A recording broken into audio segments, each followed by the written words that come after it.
everyone thinks that, building a tech company is the only way to be successful, or if your business hasn't gotten really big, then you're a failure, or, we're looking for big solutions, big wins. And the premise of behavior change science is actually that small wins, small behavior changes, small actions over a sustained period of time create sustainable growth. Welcome to Business Ninjas, brought to you by WriteForMe, where you'll hear from business leaders who are out there growing their business and slaying it every day. Learn from the masters. Let's get started.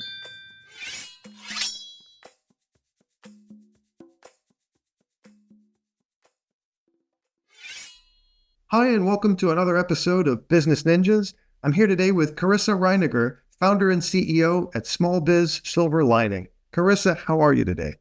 I'm great. Thank you. How are you? Or more accurately, I should say, how are you tomorrow since you're in Australia? Yeah. I am calling it from Australia, so I can assure you that the future is bright. The future looks good. Well, hey, thank you. I appreciate you spending some time with us here on Business Ninjas. Please tell us about yourself and about Biz Silver Lining.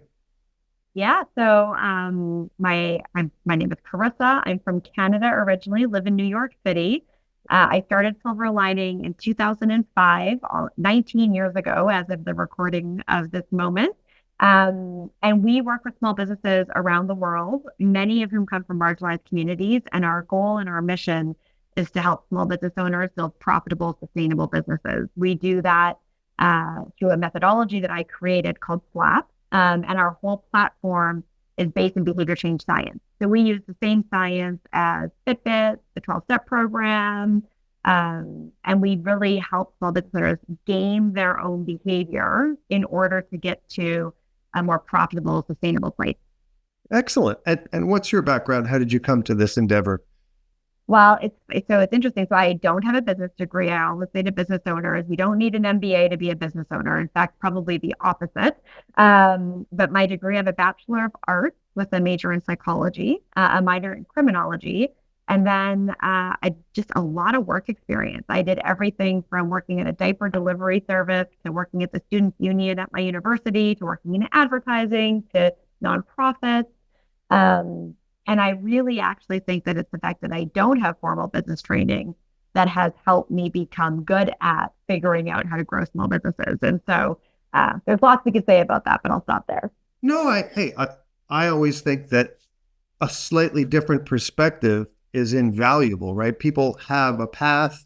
They have kind of a cookie cutter approach. If you get an MBA, you have an approach to starting and running and growing a business. Whereas an artistic or creative mind that has just a single degree over here may see things that you're never going to see if you're down that same pathway. So absolutely. That's right.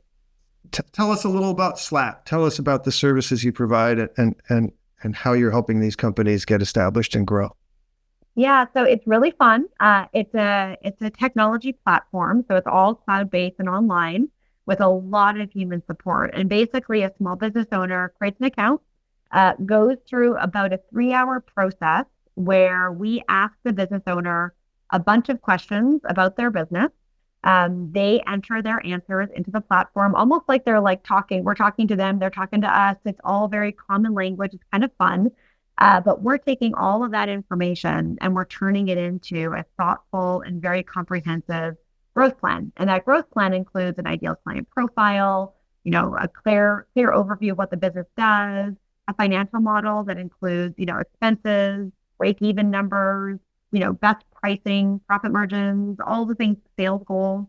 And then ultimately the platform helps the business owner figure out all of the marketing, sales, and business development activities that they should do in order to hit their sales goals. So it's really a very guided process where we're helping a business owner first of all, figure out what is this business that they've created, right? What's the intent of it? What are some of the basic fundamental strategic decisions that need to be made?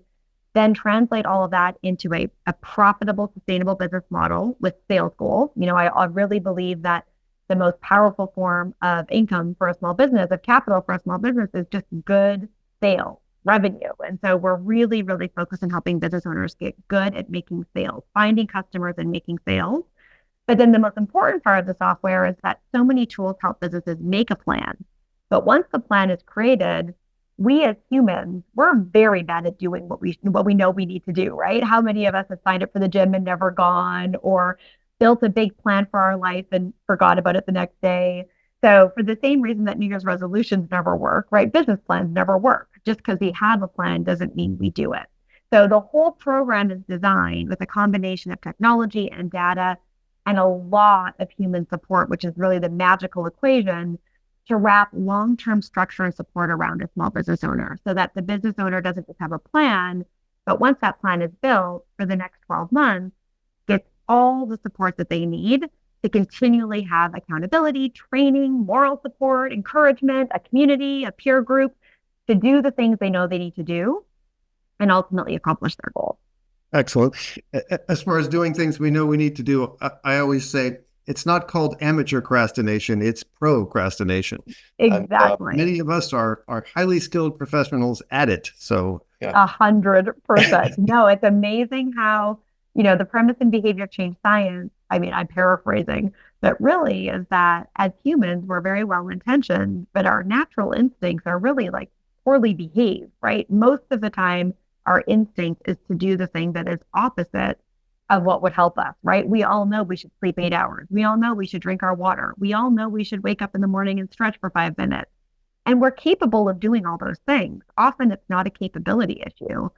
For some reason, we just don't do it. And that's where we need outside structure, support, encouragement, community, accountability, to do the things that we kind of know we need to do. And we actually even know how to do. We just don't do them, which is, of course, the irony of the human experience. Excellent. Love it.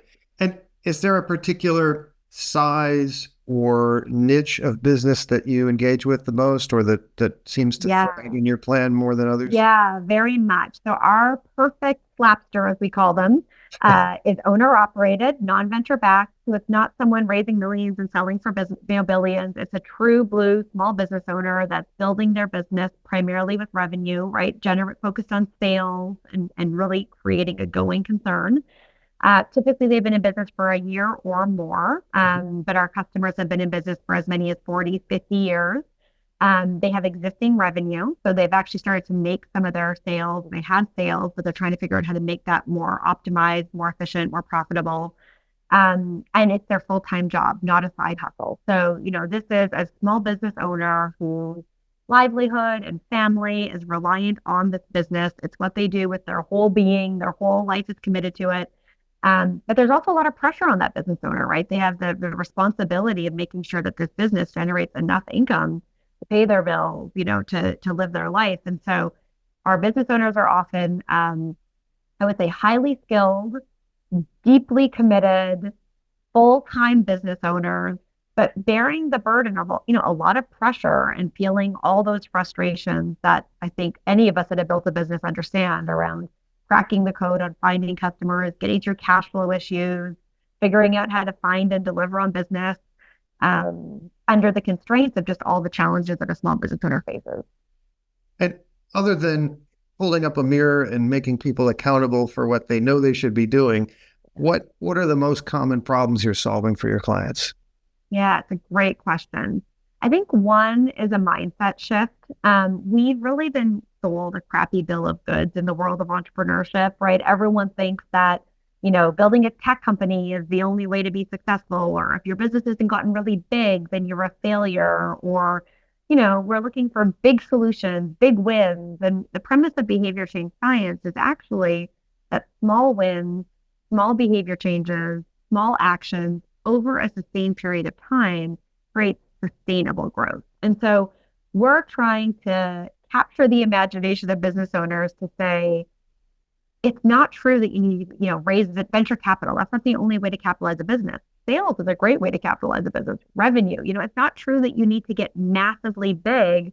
You can be a huge contributor to the economy, to your community, to your family, to your team by growing organically in a practical way. And so probably one of the biggest starting points is actually shifting perspective and mindset that bigger is not better and that growth isn't going to happen in some big deal, right? Growth is going to happen, unfortunately, in a much less sexy way. It's really going to happen by making good choices day after day after day, for a long period of time. That's the hardest thing for us to do. It's the most important shift, but it's the least exciting. You can't write good marketing copy about that. No one wants that. But when we can do it, it changes people's lives. It's really powerful. Well, I mean, it's a logical approach to life, to teaching your kids, to students, the whole thing. I mean, things don't happen overnight. Yes, there are anomalies in the world and things happen, but in terms of sustainable growth, it has to come the way you're describing. Yeah. What differentiates you in the marketplace? What makes you stand out? So it's interesting. The small business space, the entrepreneur space has a lot of activity, right? Incubators and accelerators and this and that. But the true small business space is typically served by economic development agencies, Main Street organizations, nonprofits. And by and large, the support is pretty substandard. You've got a bunch of training programs or, human support programs. Most of those resources available to small businesses are being delivered by civil servants, by people who have never built businesses before. And so if you sort of look at the traditional resources that are available to help a small business grow, they're pretty substandard. They're sort of not really addressing the real needs of a modern small business. So what I have been very, very dedicated to is building a very modern, tech-enabled, data-driven platform that meets the current needs of a true small business owner, but also acknowledges that, if we want to look at the number one way to grow the global economy, it's through small businesses. These are some of the most important players in the business community, more important than the, average tech startup, more important than most of the big conglomerations, that they've been so woefully underserved. The resources available to small businesses are so bad, quite frankly. And so what I think we've been very dedicated to at Silver Lining and try very hard to do is to work at a level of excellence that, I believe a small business owner deserves, and to bring small business owners a level of service and support and strategic thinking and caliber of an experience that meets, the most modern, most high, quality experience possible for the segment of our business population that is beyond critical, that don't get good support, quite frankly. And not only do they not get great support, but I don't think anybody was hit harder by the pandemic than small business owners. Exactly. That could sustain themselves through it. Tell me about the challenges of sustaining and growing Silver Lining through COVID. Yeah, so we have our commitment is that any small business that's audacious enough to build a business and then open enough to accept outside support, that we would never turn them away. And one of the issues in sort of the world of business is, right, that those of us with more privilege, we have access to more support. And so when you have more support, you grow more. It's not a coincidence. So we have an access for all policy, which basically says SLAP is $300 a month. That's what it costs. But if you don't have $300 a month, when you get to the checkout, you say what amount you can afford to pay. And our system creates an auto promo code. And that's what they pay. So we've got small businesses paying everything from $1 a month to the full 300 and everything in between. And when COVID hit, we realized that our small businesses were going to be in trouble. And we had a couple of options, right? We could go into protection mode and say, okay, well, we've got to protect ourselves because it's going to get bad. Or we could go into full on like generosity and collective mode. Let's protect the collective. So we were very vocal through COVID that access for all, our access for all policy was available to every small business, including our current customers, if they needed to decrease what they were paying us, if they were struggling. So our revenue went down 90% in about 2 weeks. And our demand went up about 700%. So we had hundreds of small businesses signing up for SLAP as we were seeing the average monthly amount that people paid going down dramatically. And we were promoting this. We were encouraging people to do this. So this was a reality of our making. But it's such a gorgeous example of why we're so much better as a collective than as individuals, because I really believe that period, those first 6 months of COVID will go down in the history books of Silver Lining as being the most beautiful time at Silver Lining. Our staff all stepped up. Our community came together. Small businesses got the support they needed. We were helping each other out. And net, if I look back, I mean, financially, I do believe Silver Lining was better for it, right? Our customer acquisition was through the roof, and that's gonna pay off dividends over the long term. And so it was super gnarly. It was super complicated. There were a lot of very high risk moments, but at every turn, and I couldn't be prouder of our team for this.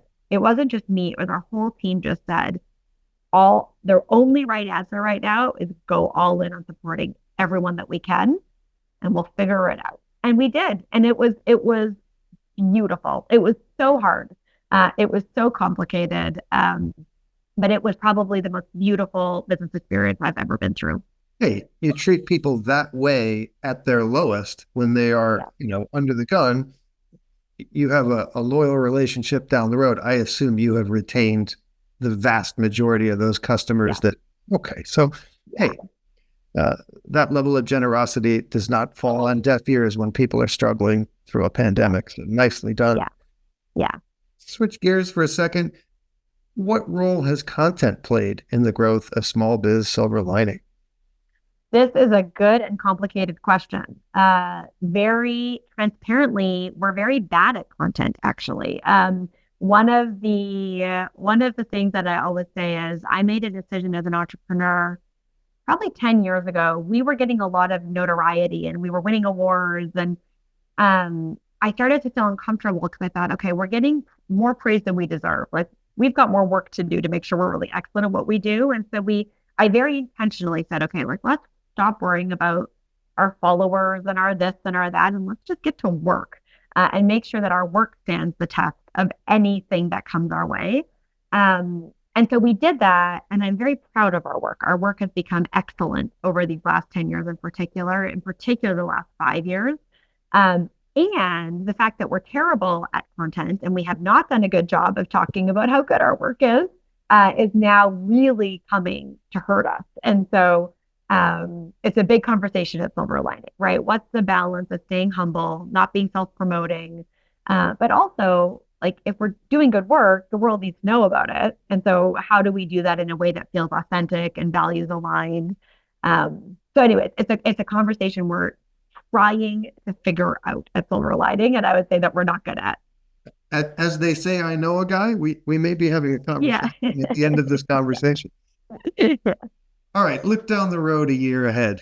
What are some things you'd like to be celebrating personally and professionally? That's a great question.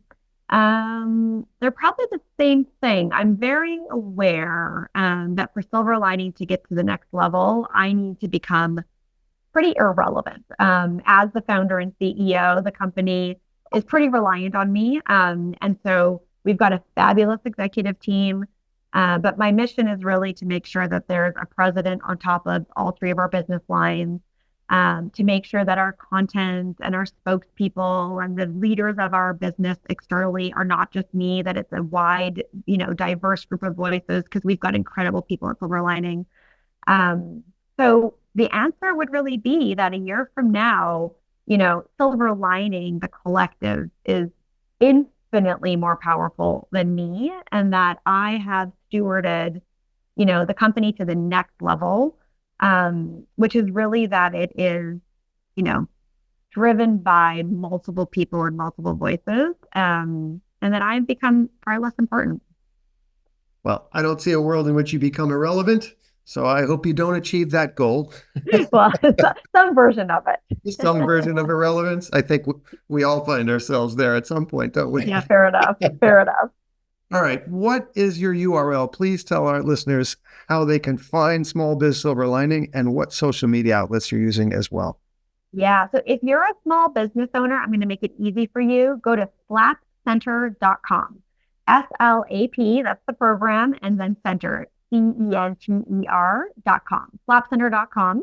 Our company URL is smallbizsilverlining.com, and that's a bit more about our perspective on economic justice and the bigger picture of our work. But if you're a small business and you want our help, our Access for All policy is still available for everyone. So slapcenter.com. And then we're terrible at content, like we've just established, but you can find Not us for much longer. not for much longer. But if you look up Silver Lining Action Plan on Instagram, Facebook, all the regular places, you'll find us. Excellent. Carissa Reiniger of Small Biz Silver Lining, thank you for spending some time with us on Business Ninjas, and thank you for what you do. Continued success to you and yours, and to Small Biz Silver Lining. Thank you so much. Thanks for having me. It's a real pleasure. My pleasure. Be well.